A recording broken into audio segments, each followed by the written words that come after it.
मला वाटतं राज्य सरकारच्या पुढाकारानं खरं म्हणजे अनेक योजना आपण कार्यान्वित करतो. आमच्या सरकारच्या योजनेमुळं खरं महाविकास आघाडीच्या लोकांची पोट उठलेलं आहे. काय काम करायचं? फक्त गावोगावी जर मी म्हटल्याप्रमाणे सगळं नाराज आहे. काय केलं आमदार तुझ्यासाठी? आता आपल्या गावात 2-2, 3-3 गट आहेत. आपले 2-2 गट आहेत.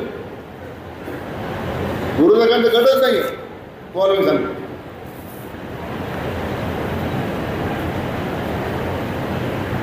आपले तर एकामेका गिरवागिरी सुरू आहे. आणि मग कोणीतरी आपल्या समोरच्या लोक हाताची धरायचे, मग फोन करायचे. आता लोक फोन करतात, डाव्याला या, मौतीला या, घरभरणीला या. बरोबर ना? हे मला कळत नाही असं नाही आहे. आपण आपल्या मनामध्ये हा प्रश्न विचारला पाहिजे स्वतःला की आपण आपल्या कृतीशी किती प्रामाणिक आहोत, आपल्या विचाराशी आपण किती प्रामाणिक आहोत. ज्या आदरणीय खासदार साहेबांनी आणि त्यांच्या नेतृत्वाखाली आपण काम करताना या मतदारसंघाच्या प्रत्येक माणसाला तळहात फोडासारखा आपण करतो. आई बाबा होण्याचे स्वप्न अजून पूर्ण झाले नाहीत का? आई बाबा होण्याचे तुमचे स्वप्न पूर्ण करा अपोलो फर्टिलिटीद्वारे. मोफत सल्ल्यांसाठी कॉल करा 9953420359.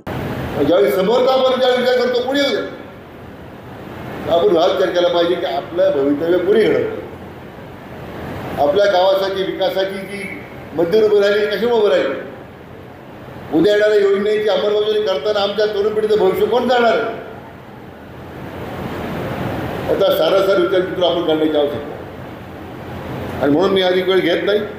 खरं म्हणजे महाविकास आघाडीच्या सरकारनं त्याच्या एका नेत्यानं मागं सांगितलं होतं लोकांना खटाखट पैसे मिळणार, खटाखट पैसे. महिलांना खटाखट पैसे मी तुला सांगितलं, बरोबर ना? आले खटाखट पैसे, आले खटाखट. ते खटाखट पैसे देणार नाही, ते पटापट पळून जाणार आहे. ते तुम्हाला मुद्दा सांगतो मी. आज त्यांचे 2 राज्य येतात, कर्नाटक आहे, आंध्र आहे,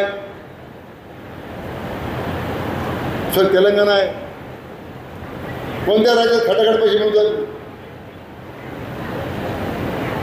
आमची सत्ता नसली तरी आम्ही खटाखट पैशाची बोलतो. ज्या राज्यात सत्ता आहे तिथे लोक आमच्या महिलांना पैसे मिळत नाही. ज्या राज्यात तुम्ही सत्ता कधी घेणारच नाही, उद्या महाराष्ट्राच्या निवडणुकीमध्ये महायुती सरकार पुढे सत्तेवर येईल. त्यामुळे त्यांच्या खटाखटीला बळी पडू नका. मला आपलं आवडून सांगितलं. म्हणून मित्रांनो, आता आपला वेळ घेत नाही. तर म्हणजे आज उद्घाटनाच्या निमित्तानं आज अनेक गोष्टींची चर्चा झाली. पंकजाताई समोर करावं एवढं पण भांडणाची गरज नव्हती.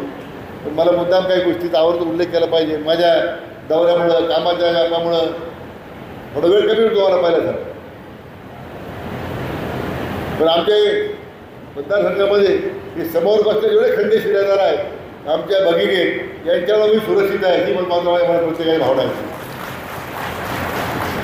हा आमचे थोडे भांडणं असतात कधी कधी गावामध्ये, जिरवाजिरवी. बघा म्हणजे माझी जिरवला त्यांना मत व्हायचं काय लोकांना.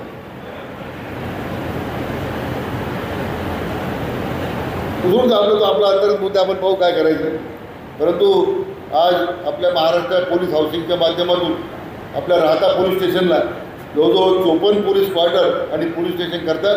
आता 20 कोटी रुपये मंजूर झाले. त्या कामाला आता आपण सुरुवात करतो. अद्याप पोलीस स्टेशन होणार. तर शिर्डीचा पोलीस स्टेशन उत्तम ना. त्याच पद्धतीने आपण ते काम करतोय. मी पुन्हा एकदा ताई आपलं मनापासून स्वागत करतो, मनापासून धन्यवाद देतो. आमच्या लाडक्या बहिणींचं स्वागत करतो आणि लाडक्या भावांचंही स्वागत करतो. मनापासून आमच्या पत्रकार बांधवांना ते सुद्धा आमचे लाडके भाऊच आहेत. त्यामुळे त्यांच्याही मनापासून त्यांना धन्यवाद देतो. थांबतो. जय हिंद.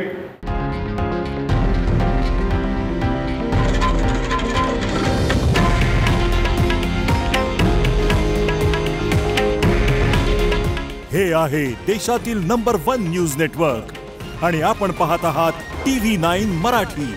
काळजी तुमची, हित महाराष्ट्राचं.